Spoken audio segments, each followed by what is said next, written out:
cari teman yang shodiqin.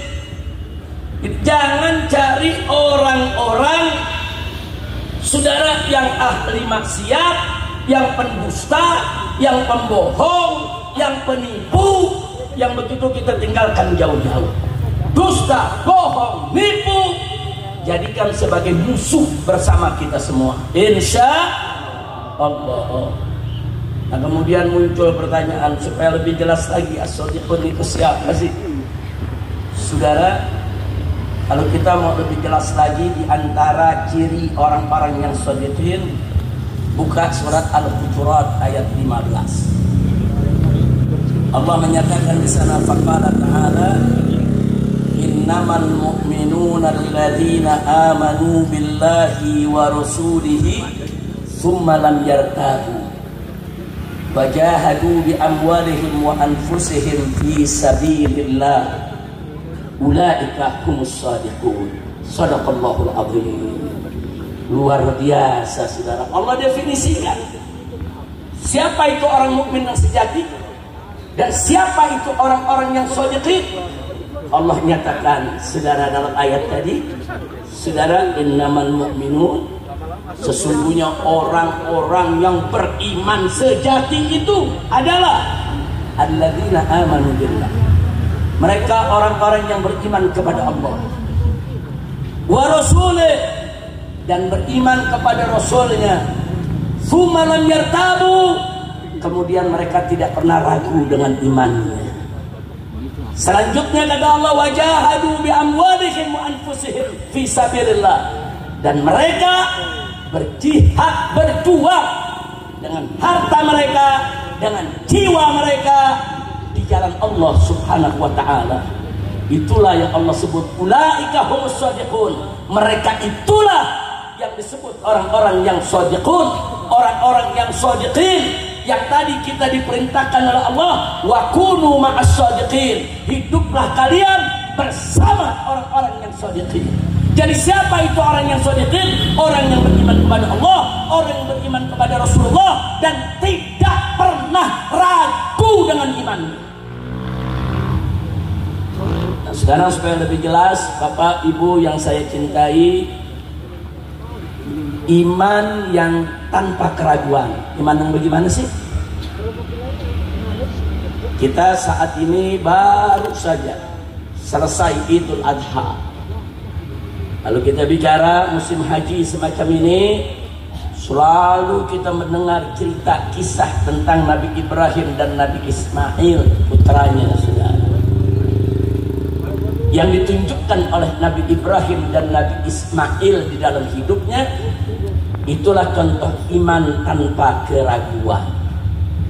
Allah ceritakan dalam Al-Quranul Karim, saudara, di mana Allah ceritakan dalam Al-Quranul Karim, saudara, tatkala Nabi Ismail sudah dewasa, berusia cukup sama Nabi Ibrahim. Nabi Ibrahim alaihissalam menyampaikan kepada putranya, Allah yang ceritakan dalam Al-Quranul Karim. Apa Allah ceritakan? Nabi Ibrahim berkata kepada putranya Ismail, qala ya bunayya. Nabi Ibrahim berkata, hei anakku, inni ara fil manam anni athbahu. Sesungguhnya aku melihat dalam mimpi yang benar, anni athbahu, aku menyembelihmu. Fanzur madza tara, coba lihat bagaimana pendapatmu, bagaimana pandanganmu. Subhanallah, saudara. Nabi Ibrahim alaihissalam mendapat mimpi, dapat perintah dari Allah. Mimpinya Nabi benar. Mimpi Nabi bukan mimpinya kita ya, Wah. Kalau mimpi kita kadang benar, kadang enggak. Nah, kadang-kadang kita kesem-sem pengen makan durian, nggak punya tidur, ngimpi makan durian. Ada gak yang begitu? Ada gak? Nah, itu kalau orang Jakarta bilang kesem-sem. Kalau orang Lampung bilang apa tuh? Sama. Hah? Apaan? Ngelindur. Jadi kalau mimpi Nabi enggak, kalau mimpi seorang Nabi pasti kena. Ru'yah shadiqah, mimpi yang pasti benar datang dari Allah. Namanya pada malam tanggal 8 Dzulhijjah, Nabi Ibrahim mimpi, saudara, dapat perintah dari Allah untuk menyembelih anaknya. Tapi keesokannya tanggal 8 Nabi Ibrahim masih belum menyembelih anaknya. Kenapa? Masih ragu. Apa ragu kepada perintah Allah? Bukan. Tapi ragu, ini betul-betul mimpi dari Allah atau bukan dari Allah? Ini yang membuat ragu. Kalau mimpi dari Allah, beliau laksanakan.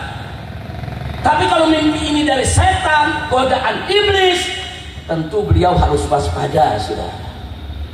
Makanya di tanggal 8 disebut hari Tarwiyah, hari Nabi Ibrahim masih ragu-ragu, saudara.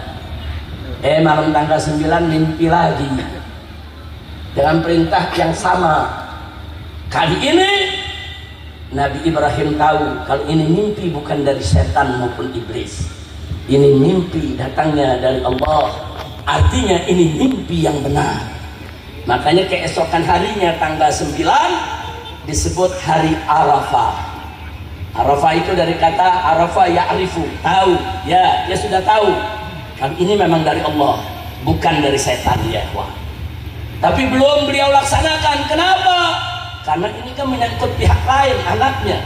Beliau siap untuk menyembelih anaknya. Lalu bagaimana sang anak? Makanya beliau sampaikan tadi, Allah ceritakan dalam Al-Quran, qala ya bunayya.